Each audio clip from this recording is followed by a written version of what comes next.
Muli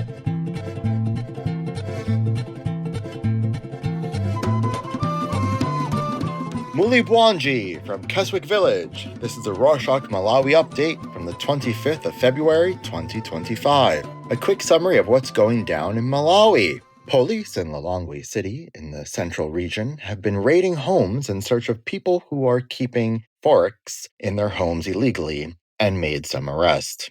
On Thursday, the 20th, the news said police seized 700,000 US dollars from two people, a Chinese and a Filipino. They also confiscated 13 unlicensed guns from the two men. On Sunday, the 23rd, the police also arrested 5 people for keeping South African rands and US dollars in their homes illegally. Peter Kalea, the national police spokesperson, said they are following leads from whistleblowers to make the arrest. However, some social media users from Lilongwe shared that their cars were searched by the police at random. Still on Forex, the Center of Democracy and Economic Development Initiatives, or CDEDI, accused government officials, ministers, and banks of trading Forex on the black market. During a press briefing on Thursday the 20th, Sylvester Namawa, the CDEDI executive director, said some authorities were requesting funds on the pretext of using them for official government business. He added that others were using their authority to get Forex from banks, and then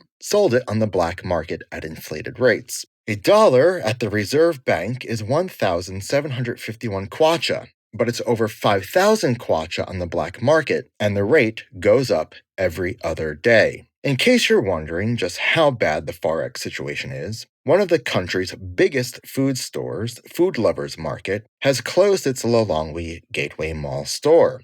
The statement the corporation released on Friday the 21st said the country's trading environment is too challenging, especially because of the severe Forex shortage. They said this made their businesses unsustainable as they are making significant financial losses. Their statement didn't mention anything about their Blantyre store, but consumers fear it will also be closed down soon. Another notable brand, Chubiku Products Limited, announced that their Super Mahu drink will no longer come with straws because of the Forex shortage, which has made it hard for them to consistently source straws internationally. According to their statement, the company decided to continue supplying Mahu without straws until the Forex situation stabilizes, instead of halting Mahu production altogether.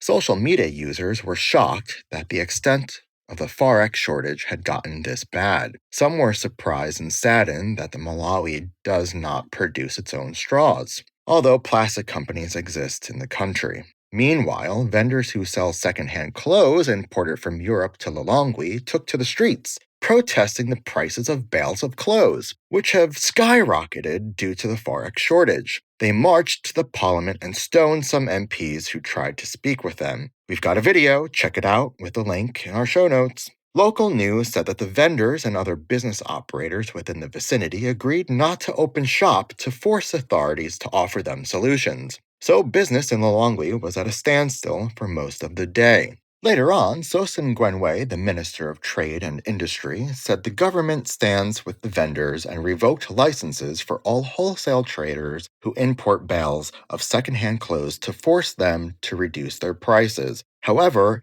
analysts think that this is a short-term solution as the prices of bales reflect the Forex situation. The government might get more trouble from civil servants.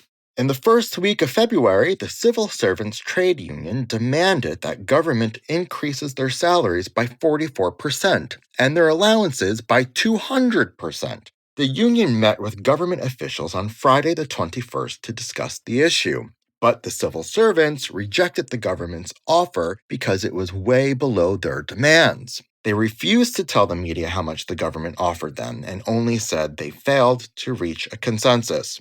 The two parties will meet again Friday the 28th, but the union said they are ready to hold demonstrations if they don't get what they want. The State House is still doing some mending after President Lazarus Chakwera's State of the Nation's address, or SONA, got some backlash, which we covered in our last episode. On Friday, the 21st, the president hosted the SONA For Youth and invited 100 youngsters to a town hall-style meeting to discuss his previous SONA and other issues the youth may have. The event was also live-streamed, Check it out with the link in our show notes. Unfortunately, the event wasn't well received, especially after the State House announced they would be taking pre-delivered questions from the audience. This would allow the government to vet questions and only choose the ones they liked. How convenient for them. The SONA for Youth might have been a little too late because the government had not engaged youth since winning the elections in 2020. One of the reasons the first SONA was criticized was because the government lied about implementing some development works. For instance, they said they had built some clinics at the Nakata Bay district in the northern region, but they hadn't. In fact, the Ministry of Health only launched the construction of the 4 clinics on Sunday, the 23rd. The ministry said the health facilities will be completed within 3 months. Instead of being applauded, the government was accused of trying to garner support ahead of the elections. On that note, the presidential elections are coming up in September. And a lot of discussion on social media indicate that people are leaning towards voting old presidents into power, but maybe the newly formed party Liberation for Economic Freedom, or LEF, will change some minds. Aaron Salinga, the LEF publicity secretary, told local news that the party will hold its first ever convention on the 4th of April, where they will establish a strong leadership structure. He also said all positions within the party will be contested because they believe in democracy and transparency. Salinga said they have no intentions of forming alliances with other parties ahead of the elections. Still on the elections, Sook, a prominent filmmaker, took to his Facebook page on Saturday the 22nd to warn youths about politicians who may use them during the upcoming elections.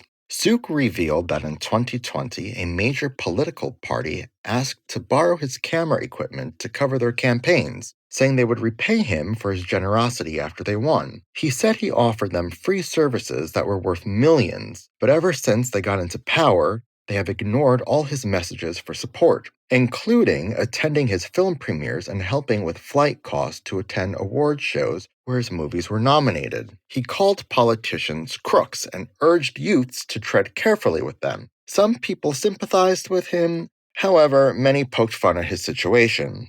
Some also said that he only revealed the story because he didn't benefit from the government.